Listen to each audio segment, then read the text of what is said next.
रखने का स्टैंड दिखाई देगा। ये स्टैंड हमेशा द्वार की बाईं तरफ रखा जाता है। इसका कारण ये है कि जब मेहमान घर में प्रवेश करते थे तो दाहिना हाथ अभिवादन के लिए इस्तेमाल होता था और बायां टोपी निकाल के लटकाने के लिए। ये पालकी देखिए उस समय का ट्रांसपोर्ट। ये पालकी जो आप अपनी दाईं तरफ देख रहे हैं, ये जमींदारों के परिवहन का साधन था। कोंकणी में इसे पालकी और पुर्तगाली में माचील के नाम से जाना जाता है। इस पालकी को उठाने के लिए 4 समर्थ शरीर वाले आदमियों का इस्तेमाल होता था, जिन्हें घोड़ा कहते थे।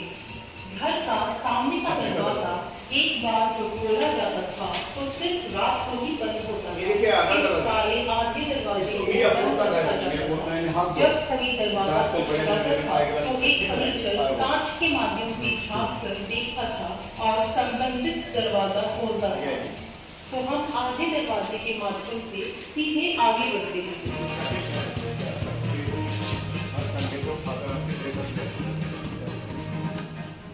ये इस घर का चैपल है। इस चैपल का ऑल्टर या वेदी जानबूझ के पश्चिम की ओर है। इसका मुख्य कारण ये है कि रोम, जो कैथोलिक समुदाय की राजधानी है, वो पश्चिम में है। विशेष पारिवारिक अवसरों पर यहाँ प्रार्थना आयोजित होती थी। रोज शाम के ठीक 6:30 बजे जब चर्च की घंटी बजती, तब घर के सब सदस्य दास दासियों सहित यहाँ शाम की प्रार्थना के लिए इकट्ठे होते। ये उन मौकों में से एक था जब पूरा परिवार साथ होता था। कहा जाता है कि जो परिवार साथ प्रार्थना करता है वो परिवार हमेशा एक रहता है। इस चैपल की वेदी हिंदुस्तान सूरज जैसा है ना, इटली से है और उसपे रखा हुआ क्रूसिफिक्स इस परिवार के पादरी ने इटली से लाया था। संत एन इस परिवार का संरक्षक संत होने के कारण उनकी मूर्ति क्रॉस के पास प्रमुखता से रखी गई है। दाईं ओर जो चित्र है वो बहुत ही अनूठा है। इसमें भगवान के 3 रूप जो हैं, पिता, पुत्र और पवित्र आत्मा, सब मनुष्य के रूप में चित्रित हैं। आगे ईयर पर देखो, 4 पीढ़ी ने यूज किया हुआ सामान, जर्मनी सिलोस्कोप। कृपया आगे दाईं ओर कुछ कदम बढ़ाइए।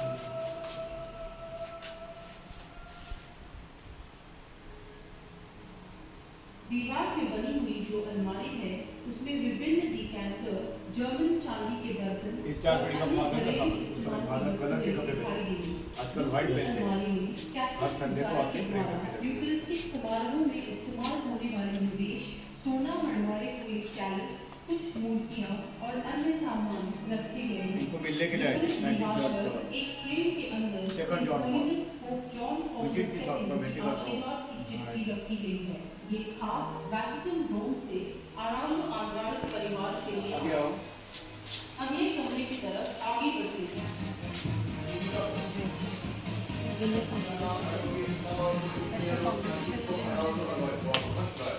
अब हमने दिवंगत अधिवक्ता यूफिमियानो अराउजो अल्वारेस के दफ्तर में प्रवेश किया है। ये बहुत ही प्रसिद्ध वकील थे और गोवा के ये बच्चे है ना, इनकी 6ठी पीढ़ी, मदद के लिए इनके पिताजी 5वीं पीढ़ी, ये मंडाव में है। इन्होंने मुझे बताया ये लड़का लड़की कॉलेज पढ़ रहे हैं, पिताजी आर्टिस्ट है, बाकी फोटो लगे सब गए, कोई नहीं। उस समय दस्तावेज हाथ से निकाला, वकील का ऑफिस उस समय का। इस वजह से इन लोगों को अदालत के दरवाजे खटखटाने के बोझ से मुक्ति मिली। उस समय के दौरान दस्तावेजों पर हाथ से लिखा जाता था।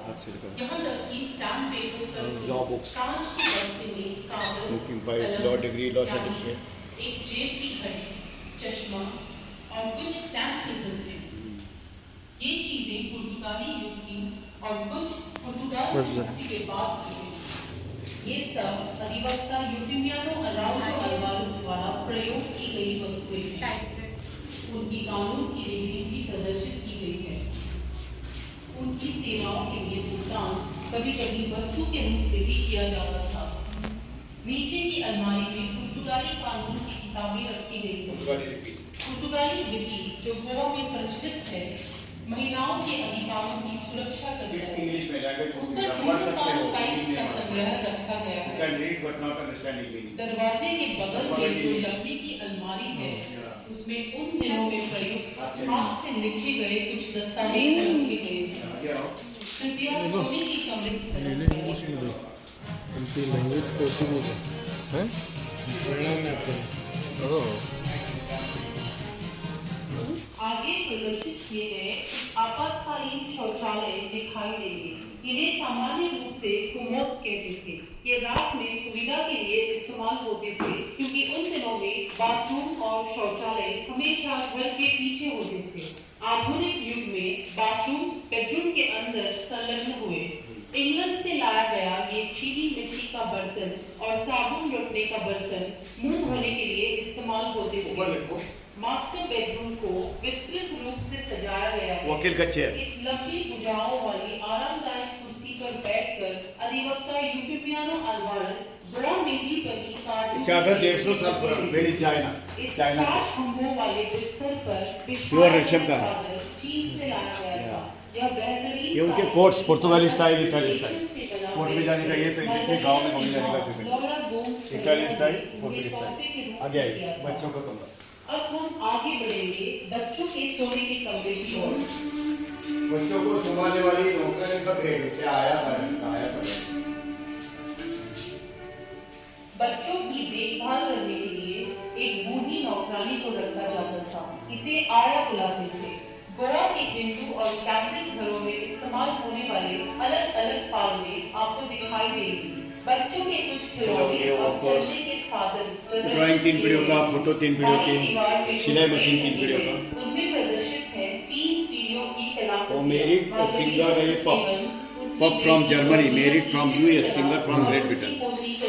बेबी 40 वेइंग मशीन, डेढ़ है, ये चालू है। और अन्य घरेलू वस्तुएं दिखाई देंगी। अपनी बाईं ओर के दरवाजे से होकर गलियारे में आगे बढ़े। इस गांव में लाइट 71 में आया, 61 को 10 साल के बाद। उससे पहले इसमें आधा नारियल तेल, आधा पानी। नारियल तेल हल्का होने से पानी के ऊपर आ जाता है। जितना घंटा सोना है उतना तेल डालते थे। तेल खत्म होते ही बत्ती अपने आप बुझ जाती थी। सिंपल टेक्निक यूज करते थे। Made in Germany. इसमें केरोसिन, इसमें कोकोनट ऑयल और पानी। ध्यान से सुनिए, बड़े बड़े घर थे लेकिन लाइट नहीं था। 10 मई 1971 को इस गाँव में लाइट आया। उसके पहले की बात है। ये मर्फी रेडियो, उस समय रेडियो चलाने के लिए 2 रुपये 8 आना लाइसेंस लगता था। 1 साल को 2.5 रुपये। उस समय के 2.5 रुपये, अभी के 2,500 के बराबर है। मुंबई से लाया हुआ 1972 का मर्फी रेडियो। मर्फी के ऊपर बर्फी पिक्चर आया, थोड़ा बेबी होता ना। यदि आप मर्फी उठाएंगे तो आपको कुछ प्राचीन शैंडलियर्स और दूसरे प्रकाश फैलाने के उपकरण नजर आएंगे। बेल्जियम से आया होके आए थे। इन्हें जलाने के लिए अलग अलग गिलास आधे पानी और आधे तेल से भरे जाते थे। इसकी यंत्र कला बहुत ही सरल थी। तेल पानी के मुकाबले हल्का होने के कारण ऊपर आ जाता था, जिसे बत्ती डाल के जलाया जाता था। इस घर की खिड़कियां जो आपको बाईं ओर दिखाई देंगी बहुत ही अनोखी हैं। लकड़ी से बने खिड़की की फ्रेम पर जो छोटे छोटे सफेद प्लेट्स बिठाई गई हैं, वो सीप से बने हैं। ये सीप गोवा में भरमार मात्रा में पाए जाते थे। ये अपारदर्शी होने के साथ साथ रोशनी अंदर आने देती थी। थोड़ा आगे बढ़कर इन दीवार में बनी अलमारियों पर नजर डालें। इनमें औषधीय वस्तुएं, शिशुओं की दूध चूसने की बोतल अथवा प्राचीन कॉफी पीसने की मशीन रखी गई है। अलमारी की दाईं ओर जो धातु का दरवाजा है, उसे ध्यान से देखें। ये दरवाजा मोटा और बहुत ही मजबूत है। आगे बहुत ही रोचक कथा मौजूद है कि डाकुओं का एक बहुत ही खतरनाक गिरोह उस समय के दौरान मौजूद था, जिसे राणे कहते थे। वो इतने निडर थे कि डकैतियां करने से पहले पत्र भेजकर मालिक से अनुरोध करते थे कि सब कीमती चीजें जैसे सोना, गहने वगैरह वो लाकर घर के आगे की सीटें, जिन्हें बालका कहते हैं, वहां रखे। राणे घोड़े पर सवार होकर आते और सोना मिलने पर हरवारों को बिना नुकसान पहुंचाए लौट जाते। ज्यादातर लोग चुपचाप अपने गहने दे देते थे। लेकिन इस घर की खास बात थी यह सुरक्षित कमरा, जिसमें घरवाले सब नौकरों सहित छिप जाते। आमतौर पर इस स्थिति में पेशेवर बंदूकधारियों को भाड़े पर रखा जाता था। दीवार में जो छेदें हैं, उनमें बंदूक की नोक बिना किसी क्रम के डाली जाती थी और नीचे मौजूद लाइन्स पर विभिन्न दिशाओं से गोलियां बरसाई जाती। ऊपर दाईं ओर जो बड़ा छेद है, उसे झांककर उसका जायजा लिया जाता है। इस प्रकार की घटनाएं ज्यादातर देखने को नहीं मिलती थी। उस समय का कानून बहुत ही सख्त था। और इस कारण से खिड़कियों पर लोहे के ग्रिल्स नहीं पाए जाते थे। थोड़ा आगे बढ़ेंगे तो आपको दाई और एक शराब रखने का विस्तार दिखाई देगा। यहाँ पर जो बैरल्स आपको दिखाई दे रहे हैं, इनमें पुर्तगाली अपने देश से मदिरा भर के लाते थे। दो जानी पहचानी वाइन के नाम फोर्ट और टीन्स हैं। वाइन बैरल में एक नल बिठाया जाता था जो चाबी से बंद होता था। इस तरह से वाइन राशन की जाती थी।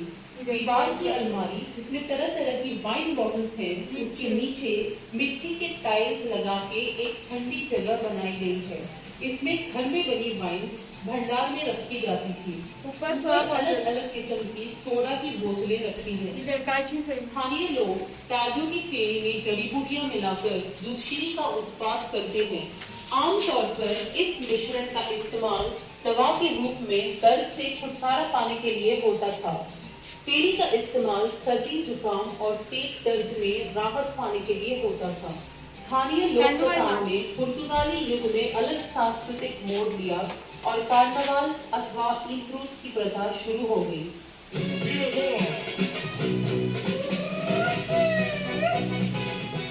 अपनी पहचान छिपाने के लिए मखौटे पहनकर लोग रंगीन पोशाक पहनकर नाचते गाते घर घर जाके मजे करते। यह मखौटे सामान्य तौर पर हस्तनिर्मित कागज से या हल्की लकड़ी से बनाए जाते थे। इनका उपयोग स्थानीय नाटकों में भी होता था। कुछ नमूने यहाँ पर रखे गए हैं। दाईं ओर के दरवाजे से होकर अगले कमरे में प्रवेश करें जिसमें आइकॉन चैपल बना है।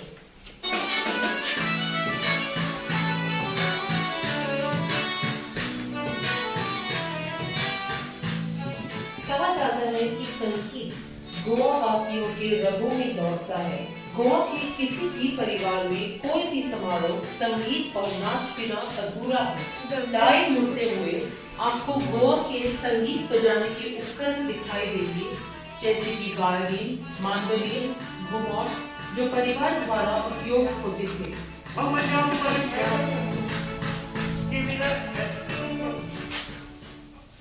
इस घर के पादरी का आइकॉन का संग्रहण इस कोने वाले चैपल में रखा गया है।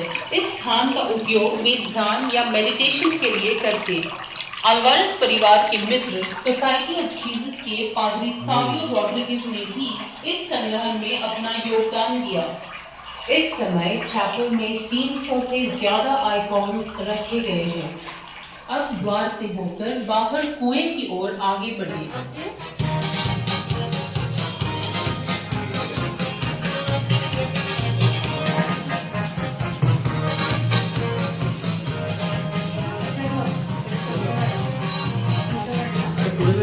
इस घर का निर्माण होने से काफी पहले कुआं खुदवाया गया ताकि पानी पर्याप्त मात्रा में उपलब्ध हो।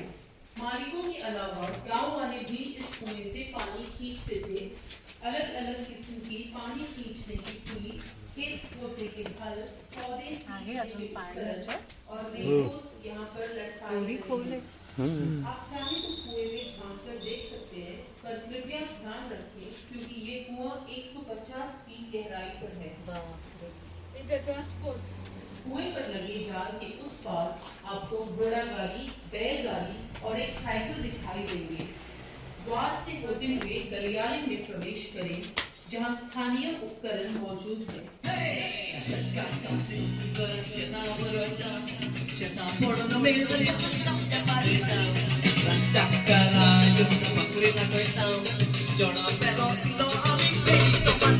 इस गलियारे में दीवारों पर लटकाए हुए विभिन्न उपकरण मजदूरों द्वारा रोजाना के कामों में उपयोग किए जाते थे, जैसे कि खेती में या नारियल तोड़ने में। गोवा का मुख्य उपज चावल और नारियल है। दाई दीवार पर लकड़ी की लंबी क्षैतिज पट्टी से जुड़ी जो कम लंबाई की ऊर्ध्वाधर पट्टी है वो हल है जो खेत और नारियल फूस को जोतने के लिए इस्तेमाल होता था। ये हल 2 बैलों की मदद से चलाया जाता था। आगे दूसरे गलियारे की ओर बढ़े। वरण्या बघ आपल्याकडे अजूनही असे चिनी मातीच्या वरण्या दिसतात।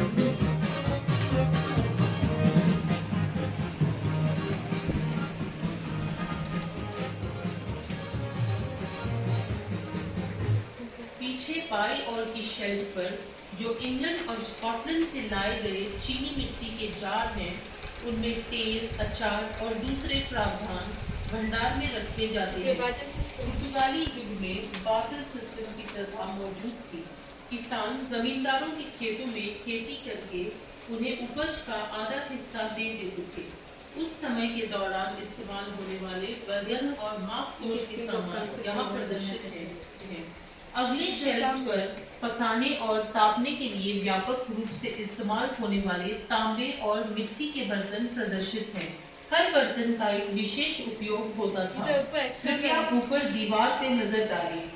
आपको चारपाइयां लटकती हुई दिखाई देंगी। जब भी मेहमान रात गुजारते थे, इन चारपाइयों को नीचे लाया जाता था।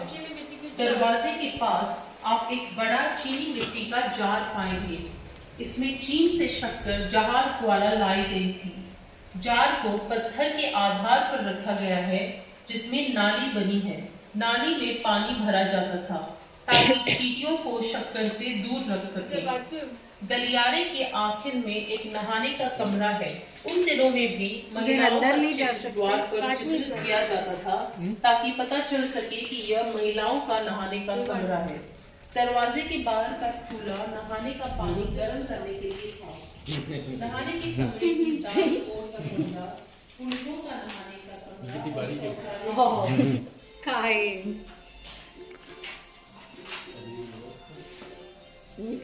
देखो कितने लोग कैसे दिखते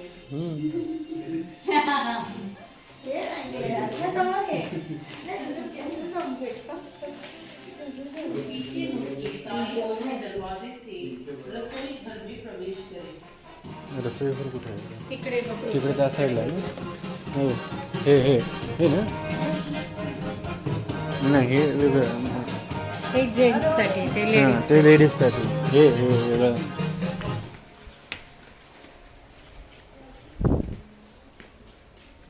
किचन पण केवढं मोठं होतं ते. रसोई घर का इस्तेमाल प्रावधान रखने के लिए होता था।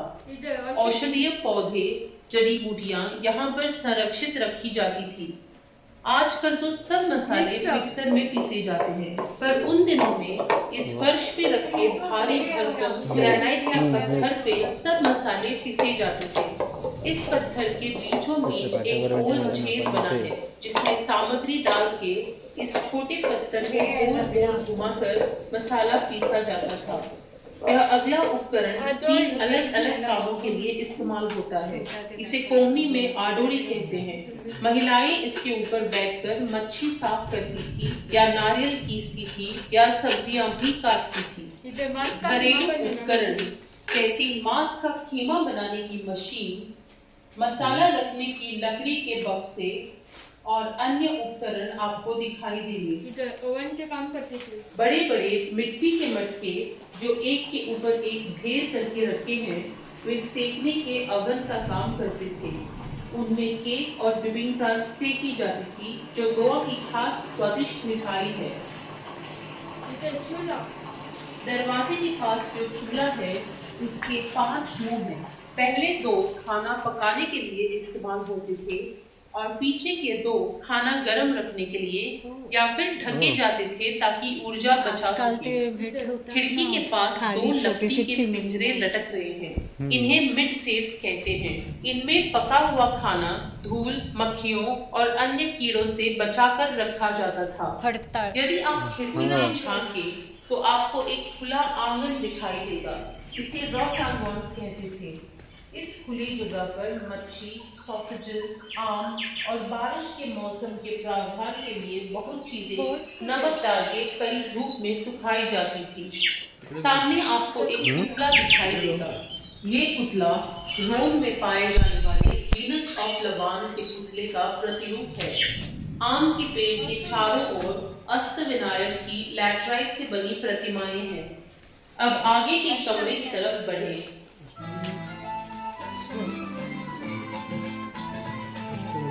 अरे वाह.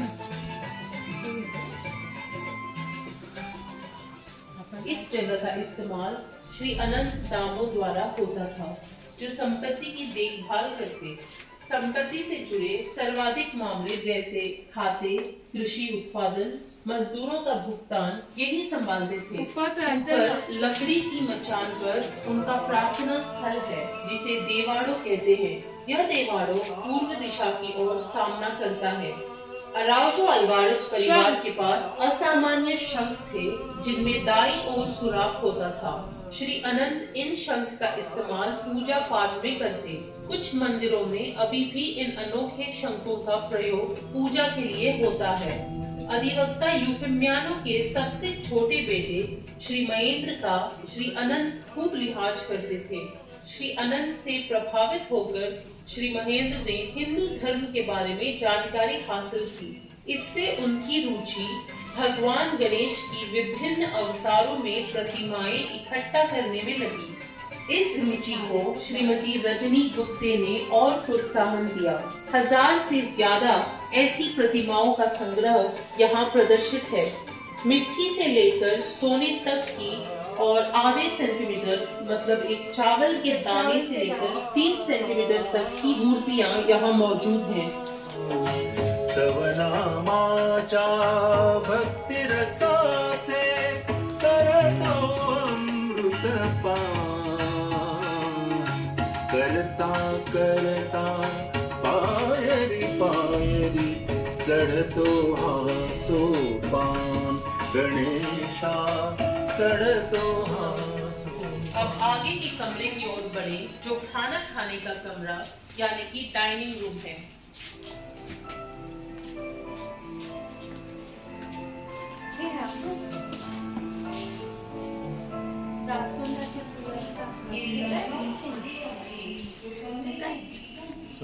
वॉश बेसिन है। चल चल है वॉश बेसिन है। हो। इस हॉल का प्रयोग ज्यादातर धार्मिक और औपचारिक समारोह में होता था। बाई दीवार पर आपको एक फारसी कालीन प्रदर्शित दिखाई देगा। इस कालीन का प्रयोग चर्च में लौरा की शादी के दौरान हुआ। बाद में अधिवक्ता यूफिमियानो और मार्गरीटा की शादी में भी इस कालीन का प्रयोग हुआ और आखिर में श्री महेंद्र की शादी हुई। दीवार के अलमारी में जो क्रॉकरी है वो चीन, जापान और मकाओ से लाई गई है। इस तरह की वस्तुएं जैसे क्रॉकरी और फर्नीचर में अराउजो अल्वारेस की छाप हुई है। कमरे के ऊपर एक खास बनवाया गया है, जिसपे बैठकर कई प्रतिभाशाली संगीतकारों ने मेहमानों का मनोरंजन किया। आप विस्तृत दरवाजे से होकर हॉल में प्रवेश करेंगे।